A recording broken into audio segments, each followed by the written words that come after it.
overs. There are times that I may slip up, won't always get it right. Guarantee I'll be on top when it's game, set, life. Get up and show up, don't ever lose your fight. You watching me from the couch, at least I say I tried. A long time ago, someone said this stuck with me.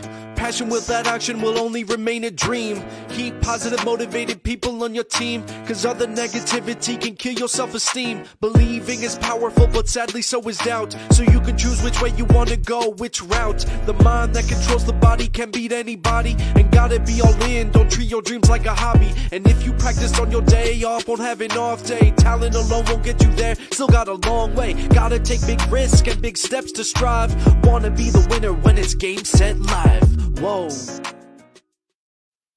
I love that intro. Game, set, life. I'm here with the legendary tennis coach, the Hall of Fame tennis coach. That's right, Rick Macci here.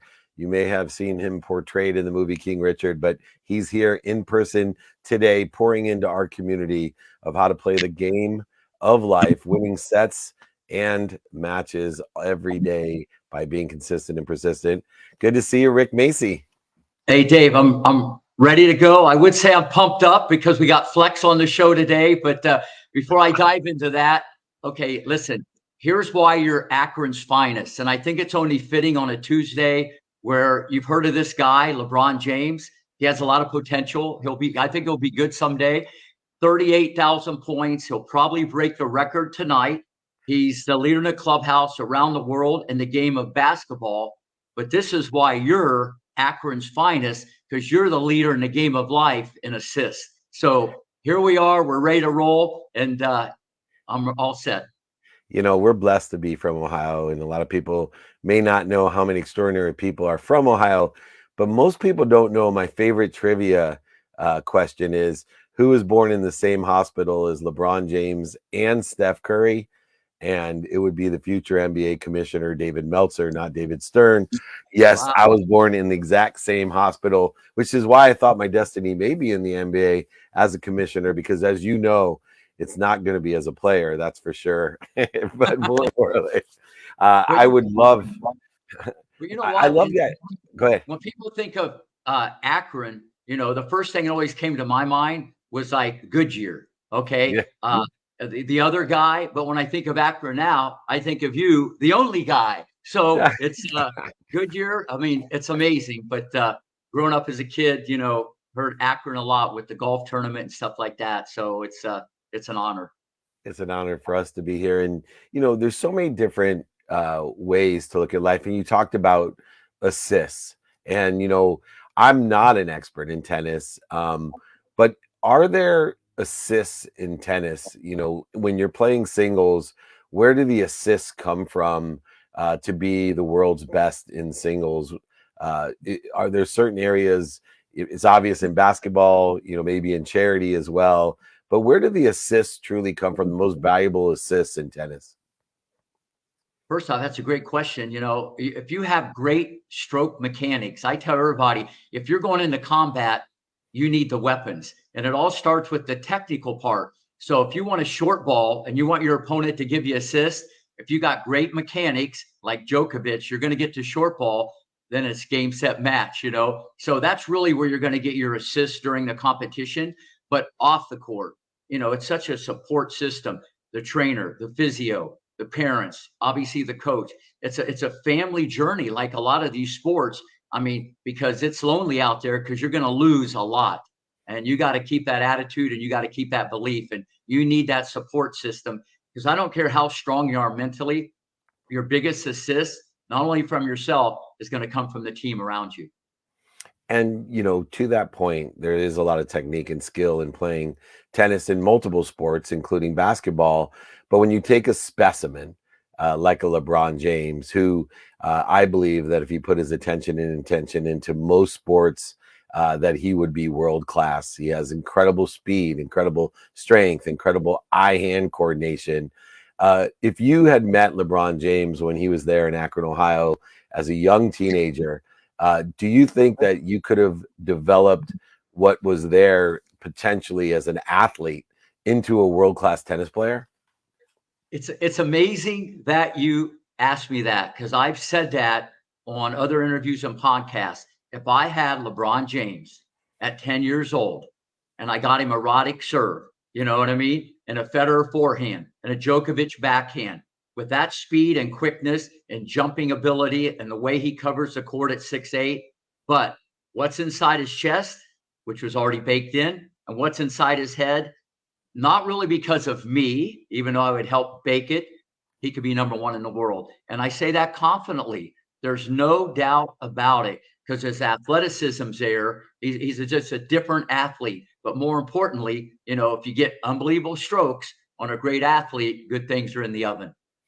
And speaking of great ovens, the Serena and Venus oven, they to me represent what LeBron James would have been on the tennis court, because I think as I look historically through all the great champions of tennis, they were the most athletic and mentally superior athletes in tennis that I've seen, both, by the way, men and women. And I think the reverse is true, that Serena and Venus put into different sports as well, including if the coach of the Cavs would have got Serena or Venus when they were 10 years old, they probably would be hopefully not in Russia, but they definitely would be on the WNBA all-star list for sure. No question. I think anything that you bring to the table that's already in your pocket, you hit the ground, David, running. You just hit the ground running when you have that athleticism and speed and quickness. But you know what? The wild card, what's inside? We both know football and basketball players who can run and jump and whatever. They're good, but talent won't get you to that rare air. It's the mind and the heart, and how you get it. You can't get it at Publix. You can't get it at Walgreens. You can't rent it. It's a little bit environment, okay, but you can work on that on a regular basis, that you're not going to be denied. And obviously, that's a big key to LeBron. And in everybody's life, we get our backs pushed against the wall in different periods for different people. And we do have our own childhoods to overcome when it comes to those situations that we don't wish for, struggles, setbacks, failures, and mistakes. And a lot of people know, because I illuminate my biggest mistakes and what they have cost me or almost have cost me. And one in particular of just surrounding myself with the wrong people and the wrong idea, which led to me losing over $100 million and going bankrupt, and a variety of lessons that I needed to learn.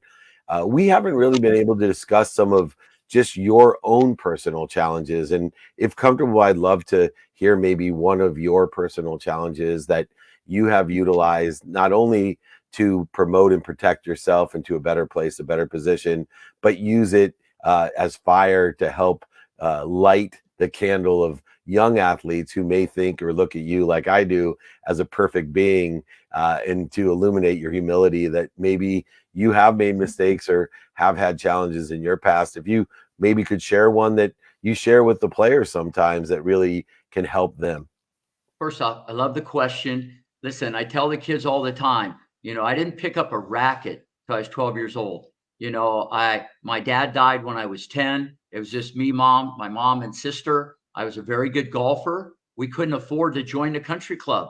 So I picked up a racket, went down to the park, started hitting the ball against the wall. It always came back. We didn't get in any arguments. I liked Wally. Wally was my best friend. And, I just loved that part of it. So I had to do it the hard way. The courts had steel nets. The courts were chipped up. There was no windscreens, hardly anybody to play. And I was at 12 years old. I just outworked the competition. I'd hit against the wall after basketball practice. My mom would shovel snow. I would go back after dinner and hit against the wall. We couldn't afford to play indoor tennis in Dayton, Ohio. I just outworked the competition. And when it's not given to you, you do acquire other qualities: mental strength, determination, and more importantly, David, appreciation.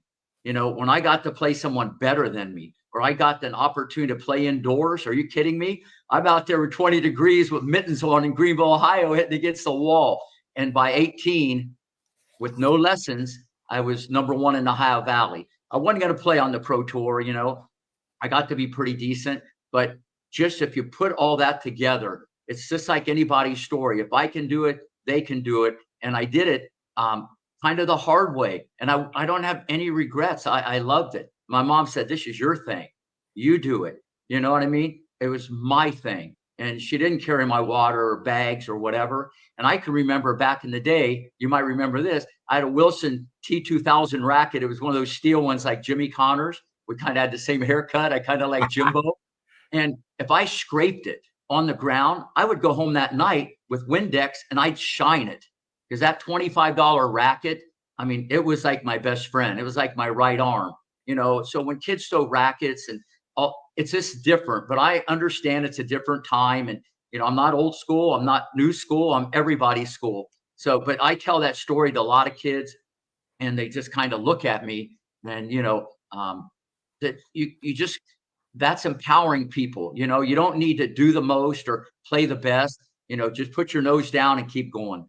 I love those stories. When I was in Akron, Ohio with my single mom and 6 kids, I didn't want to share my room anymore with 3 of my brothers. So there was a bay window in the 2-bedroom apartment that we had lived in. And so my mom was going to buy me my own pillow. And I asked her instead, why don't you buy me a Nerf football, because I could utilize it not just as a pillow, but I could have a Nerf football. And as I love football as well, so much that I slept on that ball and ingrained football into my life. So I really appreciate it. I know Dante Hall is the world's smallest basketball player. He's a Harlem Globetrotter. He played in college, just an extraordinary 5'2" basketball player, the smallest professional basketball player. And from the time he was 4 years old, they don't have one picture with Dante without holding a basketball. He carried it to class. He carried it to church. He carried it everywhere, and also used it as a pillow, which is really incredible. I do want to note one thing, just a shout out for Ohio. My favorite restaurant in Dayton, Ohio was a restaurant called Goodies. I don't know if you ever had eaten there, but it's a family favorite in our household. I have eaten there, and believe me, it was goody. Yeah, nice. All right. Real quick, other question, a little bit of fun, rapid question, because I'm curious for someone like you that is in a sport that requires an extraordinary amount of strength, speed, skill, knowledge, all the attributes, which I love about certain sports. But there are some sports, or so they call them sports. So I was wondering if you could tell me, as I list off some what are so-called sports, if you consider them sports or just skills. Let's just start out with an easy one. Darts. Sport or skill? Skill. Skill. Pool. Pool. Skill. Skill. Bowling. Skill. Skill. Golf. I think both. Yeah, it's really close, isn't it? That's the one. And my mom, we in Akron, Ohio, just so everyone also knows, the World Championships, Earl Anthony, were there in Fairlawn, the Fairlawn Lanes, Wow. most famous for bowling. And my mom, who is your stereotypical, mother of 6, 5'1", maybe a little bit overweight from just her own extraordinary cooking and giving up her life for her children. My friend Rick Zeiler, who's a professional golfer, we went when my kids were 5. We had a bowling birthday party, and he said to me, I'm an incredible bowler. My mom managed a bowling alley. We couldn't afford a bowl. I bowled a 261. I said, wow, 261. I said, too bad bowling and golf aren't sports. And he got really upset with me. And he goes, they're sports. I said, no, they're skills. And I said, come with me. And I walked over to my mom, who at that time had just turned 70 years old. And I said, Mom, tell Rick, the professional golfer over here, what your high score in bowling is. And she said 269. And Rick humbly walked away. He goes, well, maybe bowling's a skill, but golf's not. Golf's a sport. And I found that great. Speaking when of, you talk about the sport, then you got to talk about the endurance part that comes in. It's not just running, jumping, and speed. When you start getting into the endurance, then I think you navigate a little bit more towards the sport. You know what I'm saying? So yeah, that's how I would like capitalizes. And if you watch Freddie Couples in the Masters, who in the, as he got older, he would be on the top 10 leaderboard, still is sometimes at his age. But you see, the walking 72 holes gets to him as his back and some other joints that may not still have the endurance. Speaking of sports or skills, we have a world champion, no surprise, on Game Set Life. And he's a world champion on the stage and off the stage. He's one of the nicest people. that I've ever met, which is really strange because when you see who it is, you would think that he could kick everyone's butt if necessary, and there's probably no nice bones in this unbelievable muscle body. But we have the incredible world champion, Mr. Olympia himself, the incredible Flex Lewis. Welcome to Game Set Life.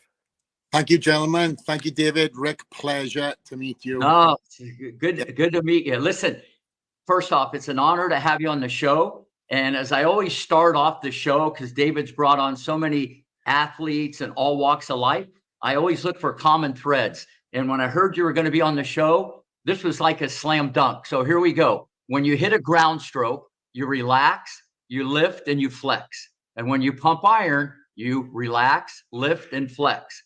Okay, and you'll know this one. The 5 L's of pumping are load, lever, legs, lumbar, okay, and lungs.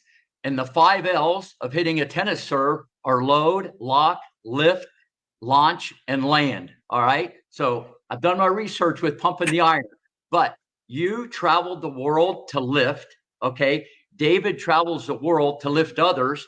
And when I travel, I use lift. So we got a lot of lift in common here.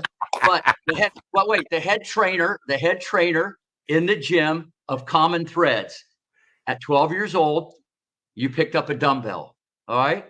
At 12 years old, I picked up a tennis racket. And at 12 years old, David picked up his first girl. So we got all kinds of things in common. This is amazing. Flex, welcome to the show. But before we get started, everybody doesn't believe that your real name is Flex. All right. Well, you got to start off with that before we get into the meat and potatoes. Well, technically, my name has been Flex throughout my life, but I was born, my full name is Stephen James Lewis. But I picked up the nickname Flex at 6 years old, and it's become part of me, you know, and obviously with this Welsh accent, I didn't know if David gave you the heads up that I came on strong with this Welsh. I'm doing my best to make sure that you can understand as best as possible. But needless to say, the accent came from rugby, my rugby days. As a 6-year-old, little fiery, little red-headed rugby player on the wing. It progressed throughout my life, and I didn't have anybody around me that was a bodybuilder that kind of, you know, took me under their wing and said, you know, because of that nickname, you've got to, you know, enter the sport of bodybuilding or what have you, powerlifting. Naturally and organically, I found myself in the gym many years later to actually coincide with rugby, because we don't wear pads or anything of that nature. So literally you have to build up that muscle tissue to take that impact in rugby. So needless to say, that nickname really has fared well now since I'm in a sport that's pretty much flexing all day long, right? So wait, what's your middle name? James, which is what I go. Listen, I love your parents for naming you Flex, but they should have said Flex Able Lewis. That'd be Flexible Lewis. You could have had the whole thing there, all right? So now that we got all that out of the way, David's going to take it over. He's the man. Oh no, I stole his thunder last week. Rick Macci has this incredible intro called Common Threads, and he's done so much due diligence in order to facilitate that. You did miss an opportunity, Rick, which is, I think, more truthful about my 12-year-old self. I thought you for sure was going to say, well, Dave, when he was 12 years old, he was a dumbbell. And I have to say that I was more dumbbell at 36 than I was at 12. And I've learned my lessons from being a dumbbell, which is what I love about Flex Lewis, because he has the same humility that I look for in people like Rick Macci and other guests, that we live in a radical humility of service to others. But I have to pick on one thing, Flex. You're a 7-time winner of Mr. Olympia. That means you're the world's best 7 times. And I want to, because I know Rick Macci has coached the best in the world, and I've surrounded myself with the best in the world in a variety of different areas, industries, careers, jobs, and athletes. But it's one thing to win once. But, you know, what does it take to win 7 times compared to those who are able to win 1 Super Bowl, 1 MVP, 1 Grand Slam? What does it take to win 7 times to be the best in the world? It's just reinventing your why every year. my why changed every single year. Of course, fundamentally, I had the bricks of what I was chasing. And for me, I came to this country. I left everything in Wales to chase this dream. And literally, it's a story from sofa to success. And I had to recreate my why every single year. The first win for me was, solidifying that this journey of me and doing all the sacrifice was worth it. It was the crowning moment of saying, okay, man, all them sleepless nights, all them stressful conversations I had to myself, all meant that basically I had this day. And then defending the title to reassure that, it wasn't a dream, it wasn't a one-off. And also the second time that I defended the title, there was athletes that were missing the first time that were there the second time. So every year has been a reincarnation of that chase. And then when I started maxing out of the weight class at being a 212 athlete, and I was really struggling to make the weight cut the last 3 to 4 years, I really had to home in on the nitty gritty of the legacy aspect of things. So now, and I don't know if you know this, Rick, but I was able to retire earlier this year, undefeated. So I haven't been beaten in any show I stepped foot in for 10 years. And I can contribute that to many different things, including, just so happens I met my wife 10 years ago and I've never lost since. So it must be the chicken breast or something. I don't know what it is, but needless to say, it's been an incredible journey. But I will just say, chasing me coming over from the UK to the US, I really seen the glass half full. And I kind of had that immigrant's mentality.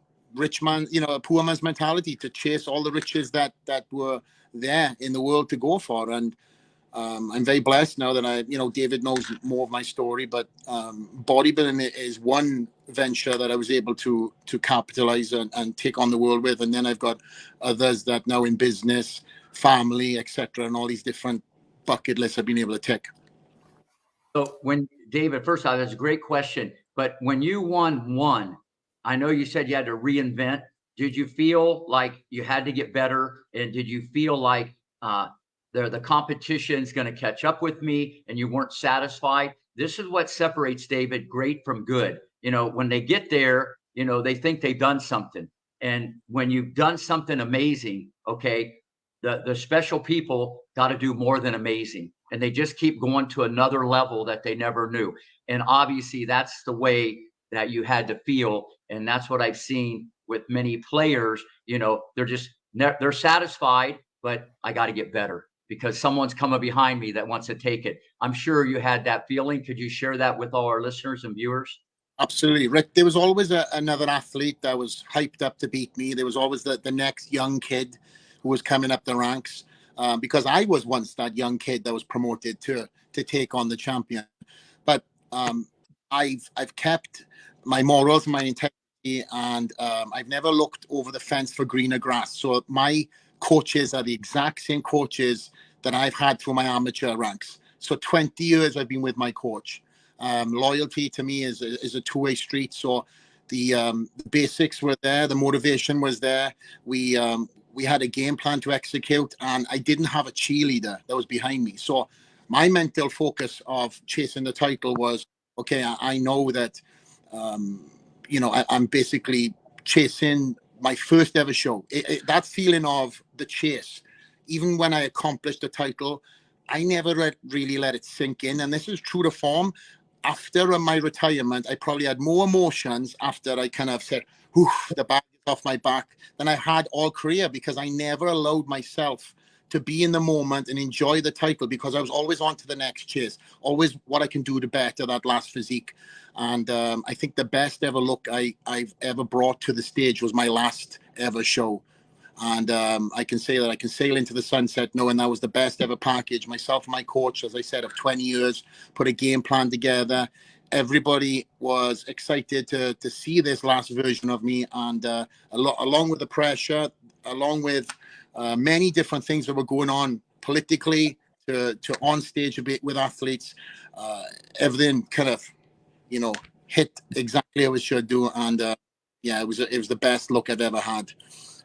And it's so interesting, the idea of being the best, and it carries through, as I'm more focused in on an entrepreneurial relationship beyond our friendship, because you bring the best to the entrepreneurial ventures. And the minute I went to the Dragon's Lair, which is the finest, highest quality fitness center gym that I've ever been to, even to the point where he puts dragon scales on the equipment to tie in a brand that is, unmatched anywhere, and the quality of the equipment is sought by those around in those gyms around the world that want the best in quality.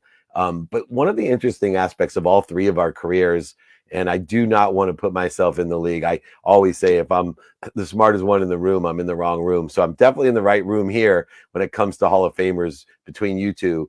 But we all have ventured off from our careers into media, and the opportunities that exist today, whether it's coincidence or just in the trajectory of where we put our lives.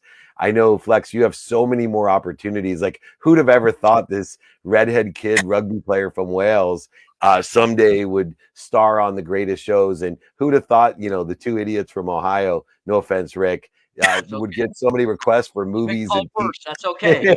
right? But TVs, no, like when you're from Ohio or you're from Wales, the last thing you think is someone's going to ask you to star on a TV show or a movie or host the show or produce or executive produce. And I know all three of us are enjoying that aspect of media.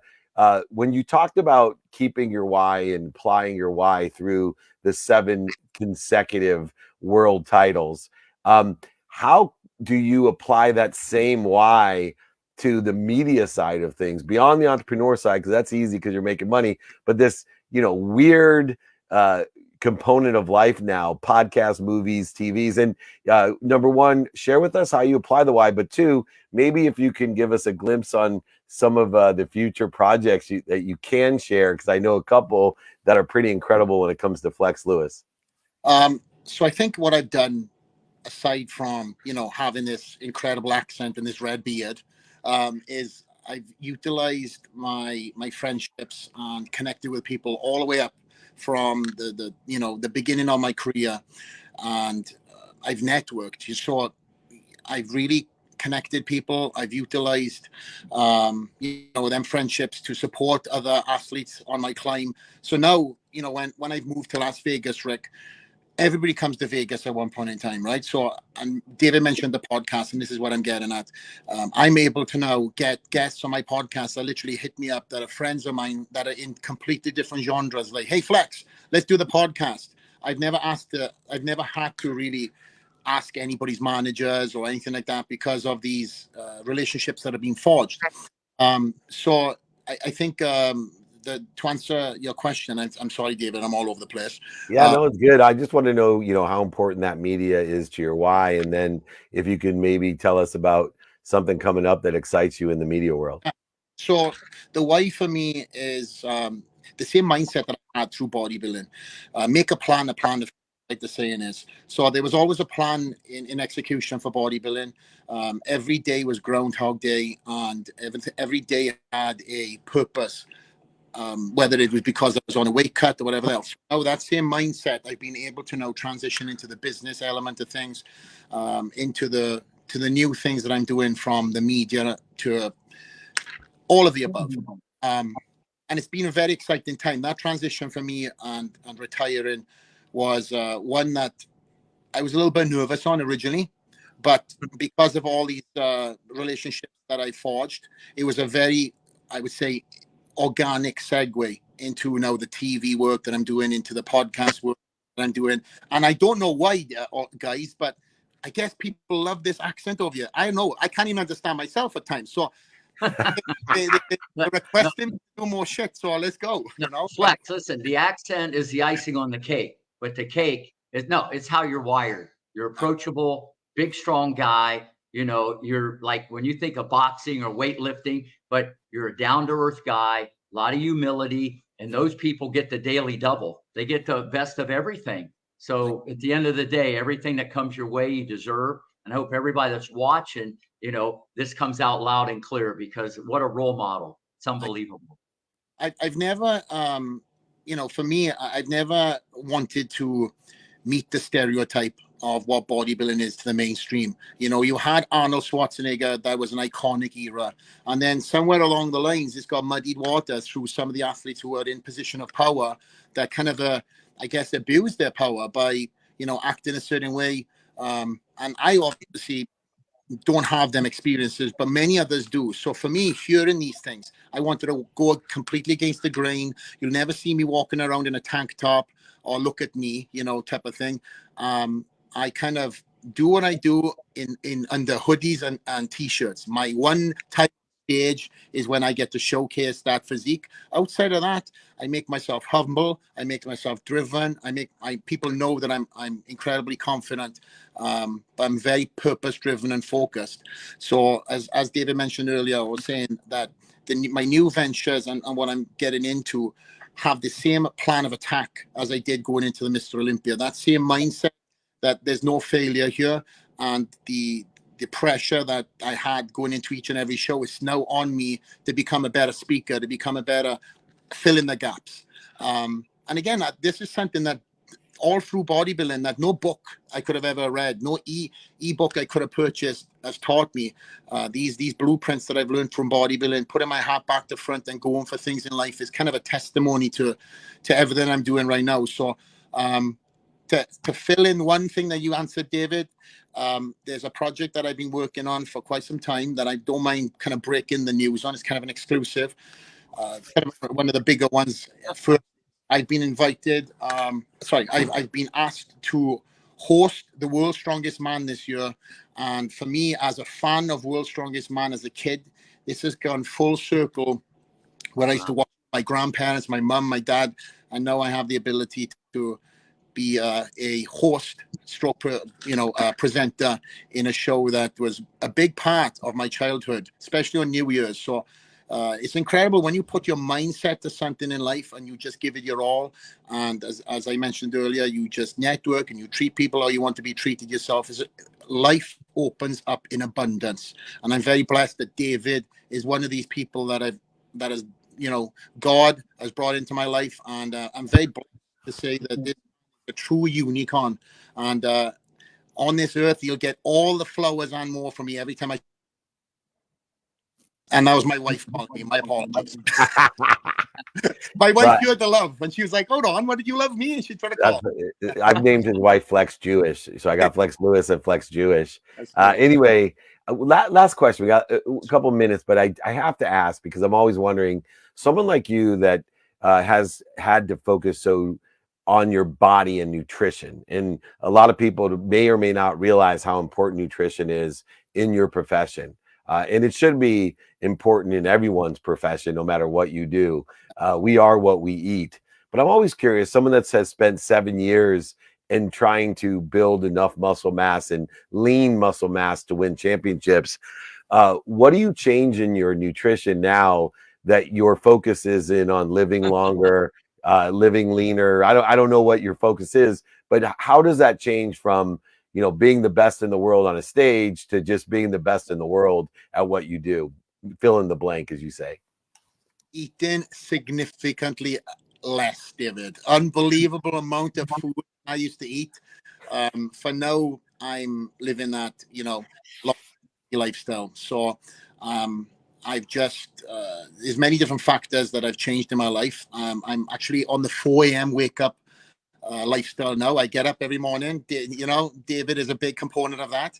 And I am 4 hours ahead of myself. Just one of many things ahead of myself as to I get into the office, which is also located in the gym. I work on all my businesses from here.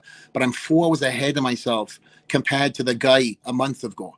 And had I had this mental, sort of awakening, I would have been waking up 4 a.m. years ago. But everything plays its purpose. Everything had to happen, and everything aligned just as it should do. But in terms of nutrition, that plays a big part. Then I get majority of my food in the earlier part of the day, and then I kind of stop eating heavier starchy carbs toward the end. As before, I would just eat protein, fats, throughout the day as much calories as I can because I couldn't get enough. I think my basic calorie consumption just to maintenance was at like 2,500, 3,000. So I had to cram in so much food. And then obviously on days of double training sessions, that calorie consumption would be a lot more. So right now I'm in for health, wealth, and all of the above. I'm a dad of two. And that in itself is cardio, running around after these, beautiful humans that I've created in my life, as well as my wife. So, and we have right now with the businesses I have, we have just under 200 employees with everything I've got going on. So it's incredible from so far to where I am to see the lives that we've changed, the lives that we were able to help also during COVID when we had lockdown, because we were able to continue working, keep bread on the table for a lot of families.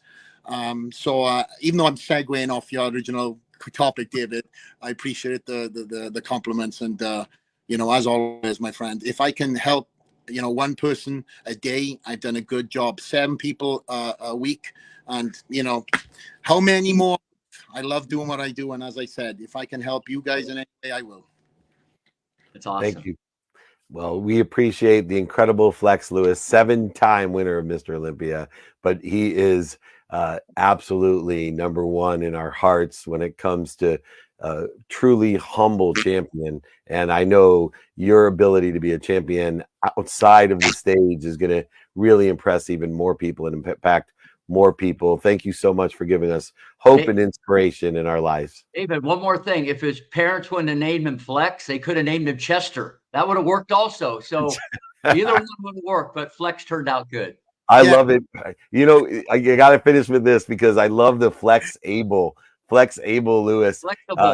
Yeah, when I was drinking and partying too much, my wife said to me they should have had you be Alka as your first name, Meltzer, middle name Holic, alcoholic, or Alka Meltzer, either one.